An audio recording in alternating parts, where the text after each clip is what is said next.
रामकृष्ण हरी. नमस्कार. मी कार्तिकी कल्याणजी गायकवाड पिसे विठू माऊलीचं स्मरण करून तुम्हा सगळ्यांचं अवघा रंग एक झाला या आपल्या भजन मालिकेमध्ये मनापासून स्वागत करते. माऊली खरं तर शिक्षकांच्या आणि विद्यार्थ्यांच्या शाळेत आपला दाखला देण्याआधीच आपल्या आयुष्याची शाळा सुरू झालेली असते. ही शाळा म्हणजे संस्कार आणि या शाळेतले एकमेव शिक्षक म्हणजेच आपले आई वडील. शाळेत आपल्याला अभ्यासाच्या माध्यमातून वेगवेगळ्या गोष्टींचं ज्ञान मिळतं, तर संस्कारांच्या शाळेत आपला मानसिक विकास होत असतो. एकदा शाळा सुटली की ते दिवस परत कधीही येत नाहीत, पण आई वडील हे नेहमी आपल्या सोबत राहतात. आई वडिलांचा महिमा अगदी पुराण काळापासून वर्णन केला गेला आहे. आई वडील ह्या जन्मदात्यांचं गुणगान जेवढं गावं तेवढं कमीच आहे. भगवंतानी देखील आपल्या प्रत्येक अवतारासाठी आई वडिलांच्याच पोटी जन्म घेतलेला आहे. आई वडिलांच्या याच महिम्याचं गुणगान आपण करावं तेवढं खऱ्या अर्थाने कमी आहे, पण हेच गुणगान आपण नेहमी करायला हवं. चला तर मग सुरुवात करूया आपल्या आजच्या निरूपणाला, सुरुवात करूया भजनाला. रूपाचा अभंग, नामाचा अभंग, आत्मतत्वाचा अभंग, आत्मजागराचा अभंग, अशी सगळी एक रचनात्मक व्यवस्था संतांनी रचलेल्या अभंगांची आपल्याकडे केली जाते. ती करताना साधारणपणे भाव डोळ्यासमोर असतो खरा, पण या सगळ्याच्या पलीकडे एकच तत्व या सगळ्या संतांच्या हृदयामध्ये भरून राहिलेलं दिसतं, आणि ते म्हणजे विठ्ठल. विठ्ठल, विठ्ठलातल्या ठला ठ जो जोडलाय ना, त्याच्यामध्ये इतकी गंमत आहे. कारण तो सापडणं आणि त्याच्या नावानं टाहो पोळत पोळत तिथपर्यंत जाणं, हीच संतांच्या एकूण जीवित कार्याची रचना असत आलेली आहे. मग त्याला ज्ञानदेव अपवाद नाहीत, नामदेव अपवाद नाहीत, संत चोखामेळा अपवाद नाहीत, नरहरी सोनार नाही, गोरा कुंभार नाही, 18 पगड जातीतल्या कोणत्याही संतांचं नाव तुम्ही घ्या, या एका तत्वाला कोणीही संत अपवाद राहिलेला नाही. आणि म्हणून मग काय आपण शोधायचं त्याच्यात? विठ्ठलाचा शोध घ्यायचा असं सगळेजण म्हणतात, पण हे फार ढोबळ मानाने झालं. त्याचं तत्व पाहायचं हे फार ढोबळ मानाने झालं. नेमकं काय शोधायचं आणि त्याच्यातून आपल्याला काय घ्यायचं आणि हा भवसागर तरुण पलीकडे जायचं म्हणजे काय करायचं? गुरुदेव रानडे त्याला आत्म्याची काळोखी रात्र असं म्हणतात. आणि आपल्या आयुष्यामध्ये, प्रत्येकाच्याच आयुष्यामध्ये अशी आत्म्याची काळोखी रात्र केव्हा ना केव्हा येतच असते. कुणाला ती समजते, त्याची बायवाट वेगळी निर्माण होते, कुणाला ती समजत नाही आणि मग तो तिथंच आहे त्या ठाईच तळमळत राहतो. ही तळमळ सुटावी आणि आपण आपल्या एका मुक्तीच्या दिशेनं मार्गक्रमण करत राहावं, यासाठी काय केलं पाहिजे? तर विठ्ठल नामाचा टाहो फोडून विठ्ठल आवडी प्रेम भाव असं स्वतःला सतत सतत सांगितलं पाहिजे. ते सांगण्यासाठीच ऐकूया पुढचा अभंग, विठ्ठल आवडी प्रेम भाव. विठ्ठल आवडी प्रेम भाव.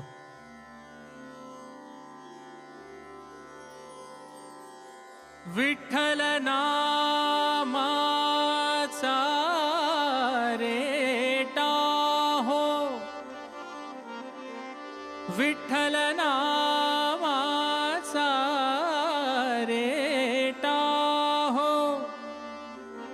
विठ्ठल नामाचा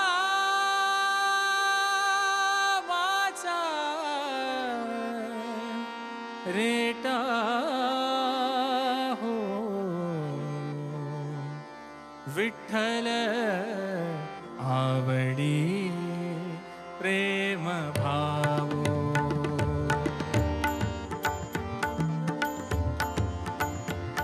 विठ्ठल आवडी प्रेम भाव. विठ्ठल आवडी प्रेम भाव.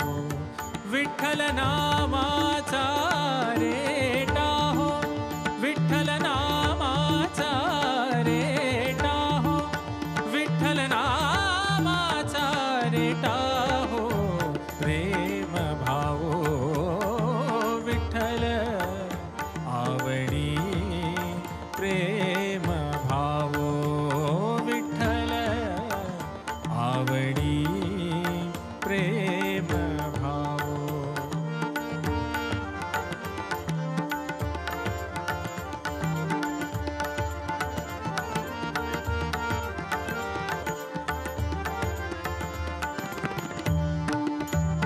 म्हणा नरहरी उच्चार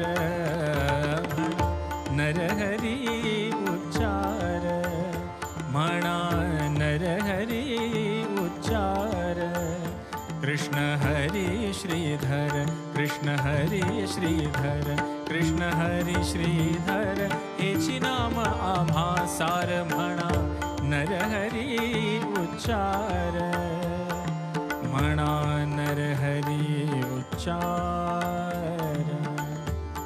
आ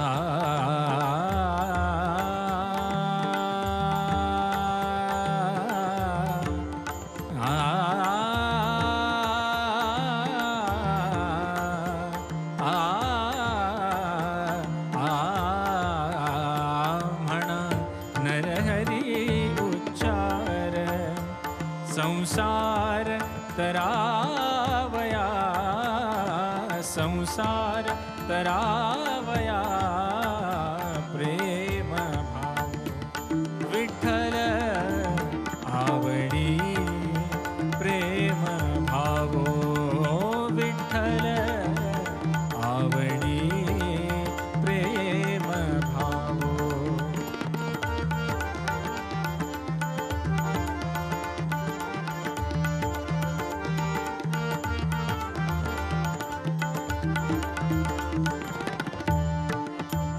नेघो नामा विण काही नेघो नामा विण काही नेघो नामा विण काही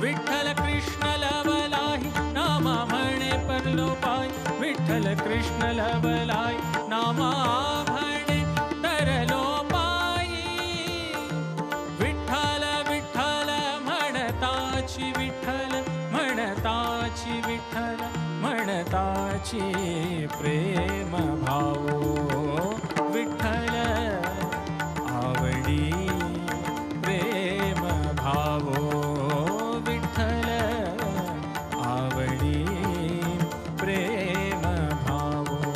विठ्ठल नामाचा रेटा हो विठ्ठल नामाचा रेटा हो विठ्ठल नामाचा रेटा हो प्रेम भावो विठ्ठल आवडी प्रेम भावो.